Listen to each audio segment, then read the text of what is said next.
Greetings and welcome to the 5th episode of Morrowind's Random Projects, where we take a look at, some of the long-lost and forgotten mods of Morrowind that were uploaded in just an incomplete state and abandoned by the authors, waiting for someone someday to take up the challenge to finish them. And today we're going to be focusing on the relatively famous Frankenfell mod by the Dutch brothers, Nick and Bob Smolders. This was a pre-massive landmass mod first released around 2005, and, presumably abandoned in 2005 as well. Though I don't know that for sure. It's entirely possible they kept working on the project, past 2005 and just never released anything. Either way, much like Harshlands, this is a just massive and very much incomplete landmass mod to the west of Vvardenfell, with numerous towns and cities, islands and forests, and lots of just really unfinished areas. But, before we take a look at all that, as always, you'll find a list of download links down below. And I believe this mod does, have open permission, so anyone is free to take it up again. And just real quick, I need to apologize if you hear a lot of, background noises in the audio here. I have two kittens with me today who are just driving me crazy. Normally I have them, in the other room, but I thought it was alright to let them out to play, but of course, right now one of them is just attacking the mic cable, and the other one is, of course, attacking my leg, so we'll see how well this goes. Now we're going to start out this showcase by taking a quick look at the world map, which you can see here. And basically, Frankenfell is a massive landmass to the west of Vvardenfell, about the size of 1/3 of the vanilla game. Though much of that landmass, as we'll see here in a few minutes, is unfinished and doesn't really have any proper, landscaping and texture work done, much less any actual, content. But, for the purpose of our showcase here, we'll be focusing on the major finished areas, such as they are, which is really just, the northern part of the island, with a few completed areas around the center here. And needless to say, this mod will, in its current state, conflict with Terry Built, as well as Harshlands, and probably a few dozen other mods as well. And in any event, we're going to start off our tour of the islands here with the city of Vvardenfell on the western coast of Frankenfell. And this is also the largest city in Frankenfell, at least the largest in, a completed state anyway, with dozens of houses, shops, and other buildings, including a cathedral, a chapel, a fort, and a seaport, as we'll see here in the next few minutes or so. And in any event, despite being the largest city to be found on Frankenfell, Vvardenfell has a rather quaint and a peaceful sort of charm to it, with tree-lined roads and ivy-covered cottages. It feels very much like a more typical idyllic RPG village that you might expect to find in a game from the 90s. And really, that's one of the things you're going to notice a lot about Frankenfell. A lot of the design elements here seem to be geared towards an older set of RPGs, and really even, Morrowind itself. Whereas Morrowind had fairly detailed and handcrafted environments, the towns of Frankenfell are fairly large, but also, fairly repetitive, with a limited mixture of building types. And there's notably not quite as much detail in the environment here. All the same, though, Vvardenfell is rather, scenic and a beautiful town, with quite a lot to see and explore, and doing a pretty good job of capturing the, feel of older role-playing games like the Ultima series and Daggerfall. And in any event, we're just going to explore the city a bit more here. And really, Vvardenfell is divided into, I would say, about 3 main districts: a residential quarter by the city gate, an upper-level temple district, where most of the shops can be found around a central square here, and another, smaller residential neighborhood on the other side of a small river here, as we'll see here in a minute. And the temple here comes with a rather large, traditional graveyard along the side, which is again just, really similar to the sort of environments that you might expect to find in more traditional role-playing games from the 90s. And I know I keep saying that a lot, but really this mod, at least for me anyway, gives me a lot of nostalgia for just older RPG design. And doubtless I could, definitely see this appealing to, some people out there. Even as RPGs themselves have gone in a very different direction since Morrowind. And, that's one of the things I feel needs to be pointed out here, because if someone does want to pick up this old, mod again, there's the question of whether or not this, old-school RPG design should be maintained and finished, or whether a newer mod might be more, interested in going towards a just sort of complete overhaul and, more detailed environments and all that. Personally, I think there's a lot of value in keeping the classic old-school charm, but that's just me. And regardless of who picks up this project, they certainly have, their work cut out for them. But moving on, if we can, given that these kittens just keep attacking me with their very sharp claws, the pain is only made slightly less by the fact that you guys are so cute. But really, you guys need to stop attacking me. We're next going to be stopping by the town of Sleuth, located on the eastern coast of Frankenfell. And for most players, this is the first town that you'll see when you visit Frankenfell, though there's a reason why I didn't show it off at first, because it's, a bit more underdeveloped compared to Vvardenfell. You'll notice right away the terrain here is a bit more open and barren and just lacking detail, and also that the town design is perhaps a bit more rough around the edges. Regardless, Saleuth is a farming village with residential sections along the village outskirts, as well as large fields just outside of town here, and a village square where you'll find pretty much all the town shops, just sort of, surrounding a windmill and granary.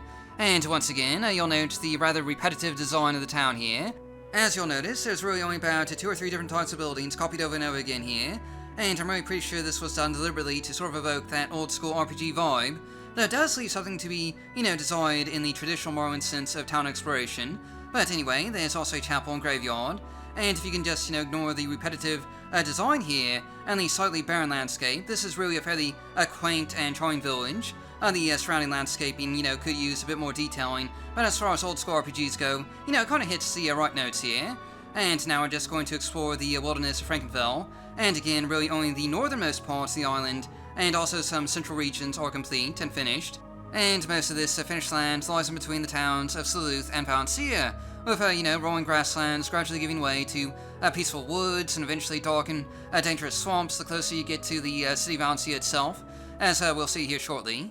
And as far as exterior landscaping design goes, Frankenfell really isn't that bad when compared to really most of the landmass mods from 2002 to the 2005 period. It's lacking some of the, sort of more polish of more recent mods to be sure, but the basic landscape design is, I would argue, fairly good, and there's even, some really nice scenic areas that you'll find as you explore Frankenfell. But having said that, there's also plenty of just really barren stretches of grasslands with nothing to see, no flowers, almost no rocks, and minimal trees. And again, this was, an abandoned project after all, and all the mod is just clearly unfinished. And any modders out there looking to take this mod up again would have to spend probably a couple hundred hours on terrain detailing alone, since the further south you go, the less and less there is that's actually been finished as far as exterior development is concerned. And anyway, gradually moving on to some of the more, finished areas, you'll notice that as you move west, you'll encounter more variety in the landscape, with rocks, grass, trees, flowers, and so on and so forth. Though I hesitate to really call these areas finished, you'll notice a lot of texture seams that still need to be covered up. Whenever 3 landscape textures meet, they cause a very noticeable seam that ideally should be hidden or just avoided altogether. And there also doesn't really seem to be much in the way of vertex shading. You might notice a bit around the trees here, but there really doesn't seem to be much along the sides of the roads or around the terrain rocks or anything like that. And while it may sound like I'm just pointing out a lot of flaws here, the overall landscape design itself seems to be fairly well put together, with rolling hills and fairly smooth terrain, not flat, but also not jagged. You would not believe just how many of these old landmass mods just have these jagged spikes everywhere, where the author just couldn't be bothered to make, normal-looking terrain. Just the sheer number of mods I've playtested like that over the years. Really, you guys have no idea how many mods I've filtered from the channel due to quality control like that. It probably outnumbers the mods that we've actually showcased 2 to 1. But moving on, if we can. I'm not a mountain, kids, don't climb me. Kittens, so sweet, so cute, and yet so menacing.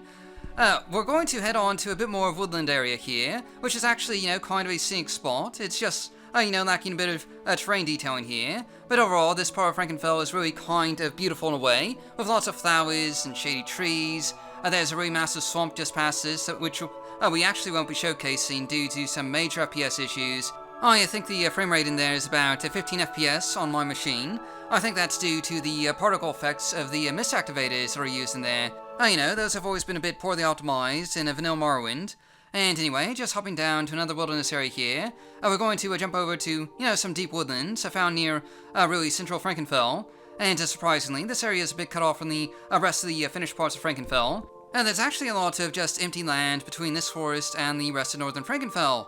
But regardless, this is, probably one of the more finished areas. And it's really quite atmospheric and scenic, with, shady woodlands, with lots of undergrowth and some nice particle effects from the trees here. It's a really fun area to explore, and it leads right into the central mountain chain of Frankenfell, where oddly enough, you'll encounter the third village that you'll find in this mod, the town of Dai, which lies in a sort of mountainous valley or caldera.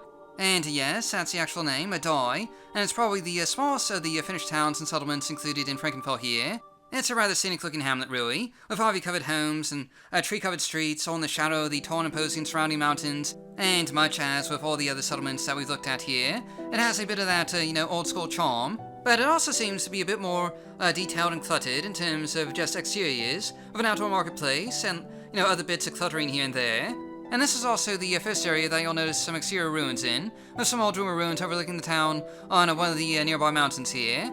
And indeed, as far as I can tell, there really isn't a whole lot of dungeons available in this early build of Frankenfell, which is another thing that a potential modder looking to take up this old mod will just have to do for themselves. And now, just real quick, I wanted to fly over some of the, unfinished areas, just to show off the scale of just how much needs to be done here. Probably about 2/3 of Frankenfell is unfinished from an exterior point of view. That means no landscape textures, no landmarks, and no landscape detailing, just a sea of brown, undeveloped land, as you can see here. And again, the amount of work that would be involved in reinvigorating this old mod cannot be understated. You would almost certainly need a full team of modders and hundreds upon hundreds of just development hours to get it all finished.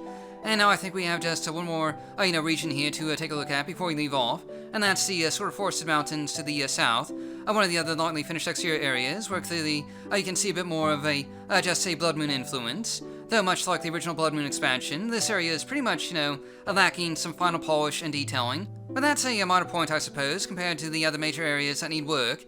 And at long last, we have the final village that you'll find in Frankenfell, the small town of Montelemur, which honestly probably isn't even, completely finished. It looks like it was, still in development at the time of the last release, and clearly the surrounding landscape is missing quite a bit. But otherwise, it has a chapel, some more common houses and shops, and that's about it really. And from the just, bare bones that you can see here, it's rather nice looking, sitting on the southern edge of Frankenfell at the base of a mountain. But it will almost certainly need a fair bit of work still. And finally, since the kittens are asleep, we're going to just take a look at some interiors here, as indeed pretty much every building in Frankenfell has an interior. But much like everything else with this mod, these interiors exhibit the same sort of old school RPG design that we've seen elsewhere. Pretty much every interior is copy and pasted from one of only about 4 or 5 different templates, with minor modifications used for each interior. For example, every shop is the same square-shaped room, only the goods on display will change depending on the shop. An alchemist shop will have potions, a tavern will have tables for patrons, and so on and so forth. This isn't necessarily an issue, of course, because again, it's clear the mod was aiming for a, old school RPG just style here, but it might not be to everyone's liking, given Morrowind's more handcrafted style. But anyway, that's pretty much it for Frankenfell. It's a pretty ambitious project, to be sure, and it needs a lot of work, but there's, definitely some potential here for whoever just wants to try and pick it up again. And again, download links are down below, and we should be back in about another month with, yet another abandoned mod. So stay tuned for that, and I'll see you all next time.